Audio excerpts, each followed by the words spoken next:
இது ஒரு நல்ல நூடுல்ஸ். இது நல்ல ஒரு இதுவும் ஒரு நல்ல சூப் இது. நல்ல சூப் இது. இது வந்து சைனீஸ் கேபேஜி சைனீஸ் கேபேஜி இது சுவையாக்கி இது நூடுல்ஸு உடன் உடன் நூடுல்ஸ் உடன் உடன்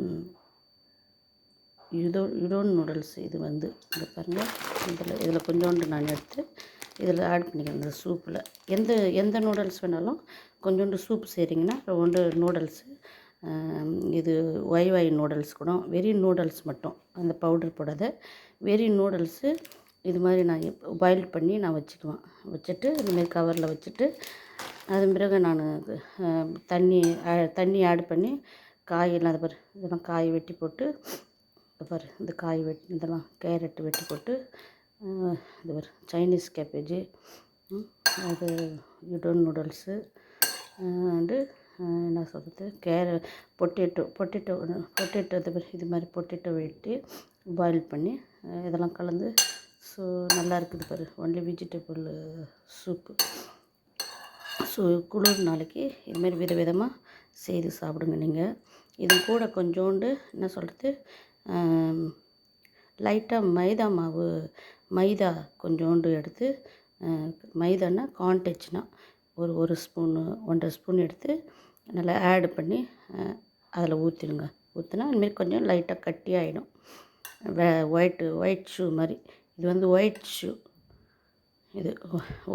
இது பாலும் கொஞ்சோண்டு கலந்துக்கலாம். இதில் பால் கொஞ்சம் கலந்துக்குங்க. இதுமாரி பண்ணால் நல்லா பிள்ளைங்களாம் நல்லா சாப்பிடும். இதை விட வேறு சாதம்லாம் ஒன்றும் தேவை கிடையாது. ஒன்லி இது மட்டும் சாப்பிட்டாக்கா, சாப்பாடு வேணும்னா கூட ஒரு லைட்டாக ஒரு ஒரு சின்ன பவுலில் எடுத்துக்கலாம். ஒரு ஸ்பூன், ஒரு பைட்டு சாதம், ஒரு பைட்டு சூப்பு சாப்பிட்டா நல்லா சூப்பராக இருக்கும், நல்லா உடம்புக்கு. ஸோ என்ன சொல்கிறது, ப்ரெட்டு டோஸ்ட் பண்ணி பட்டர் டோஸ்ட்டு கூட சாப்பிட்லாம். இதை பட்டர் டோஸ்ட்டு, பன்னு வந்து சும்மா லைட்டாக சூடு பண்ணி சூப்பராக இதுவும் கூட டின்னர் எடுத்துக்கலாம். நல்லாயிருக்கும். இதெல்லாம் டின்னருக்கு யூஸ் பண்ணலாம். நீங்களும் ட்ரை பண்ணி பார்த்துட்டு எனக்கு சொல்லுங்கள். ஒன்லி வாட்டரு பாயில்டு பண்ணி அதில் உருளைக்கிழங்கு போட்டு நல்லா பொட்டேட்டோ பாயில்டு பண்ணி அதன் பிறகு carrot, Chinese cabbage, so udon noodles கொஞ்சோண்டு போட்டால் நல்லா, அது கூட கொஞ்சம் சாப்பிட்றதுக்கு மனமாக இருக்கும். நான் கொஞ்சம் தான் போட்டுருக்குறேன். இங்கே பாரு, சும்மா ஒரு 4 பீஸ் போட்டுருக்குறேன். அது எங்கே பார்த்தாலும் நல்லாயிருக்கும். ஸோ போட்டு லைட்டாக நல்லா வேக வச்சு, ஸோ உங்களுக்கு வேணுன்னா கூட சிக்கன்லாம் கூட போட்டுக்கலாம். சிக்கன் ஆட் பண்ணிக்கலாம். நான் இதில் சிக்கன் ஆட் பண்ணலை, ஒன்லி வெஜிடபிள் மட்டும் தான் ஆட் பண்ணியிருக்கிறேன்.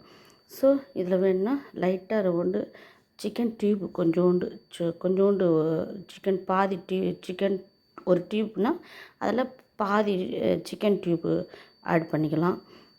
அதுவும் கூட ஒன்லி சிக்கன் டியூப் ஆட் பண்ணி நல்லா கொதிக்க விட்டு நல்லா பாயில்டு பண்ணி வச்சு அதன் பிறகு மைதா மாவு ஒரு 1.5 ஸ்பூனு தனியாக மிக்ஸ் பண்ணி அதை கலந்துட்டிங்கன்னா நல்லா டைட்டாக இருக்கும். Light tight. இந்த பாரு, இது வந்து ஒயிட் ஷூ மாதிரி. இது நல்லாயிருக்கும்.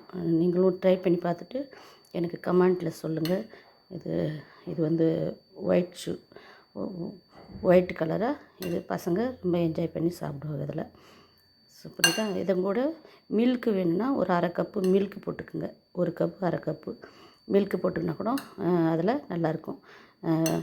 ஆனியன், உருளைக்கிழங்கு, கேரட்டு, சைனீஸ்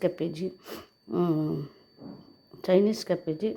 ஸோ உங்களுக்கு வேணுன்னா சிக்கன் ஆட் பண்ணிக்கலாம், நோ ப்ராப்ளம். சிக்கனு, போர்க்கு, மீட்டு இதெல்லாம் கொஞ்சமாக, நிறைய வேண்டாம், கொஞ்சமாக ஆட் பண்ணிங்கன்னா நல்லா அது கொஞ்சம் இன்னும் ஃப்ளேவர் நல்லா டேஸ்ட்டி கொடுக்கும். ஸோ நீங்களும் இதுமாரி செய்து எனக்கு சொல்லுங்கள் எப்படி இருக்குதுன்னு. ஸோ ப்ளீஸ், நல்லாயிருக்கும். இதெல்லாம் செய்து பசங்களுக்கு வந்து ரொம்ப ஹெல்த்தியான ஃபுட்டு இது, ரொம்ப ஹெல்தி ஃபுட்டு இது. நீங்களும் ட்ரை பண்ணி பார்த்துட்டு லாஸ்ட்டாக க்ரீன் ஆனியன்னு பொடியை வெட்டி மேலே தூவி விட்டுடுங்க. நான் தூவி விட்டுருக்குறேன். ஸோ நீங்களும் செய்து இதை எனக்கு சொல்லுங்கள். மறக்காமல் இது புஷ்பா லைஃப் ஸ்டைலு சேனலுக்கு சப்ஸ்கிரைப் பண்ணுங்கள். ஓகேவா? மறுபடியும் அடுத்த வீடியோவில் நான் உங்களை பார்க்கலாம். ஓகேவா? ஓகே கைஸ், பாய்.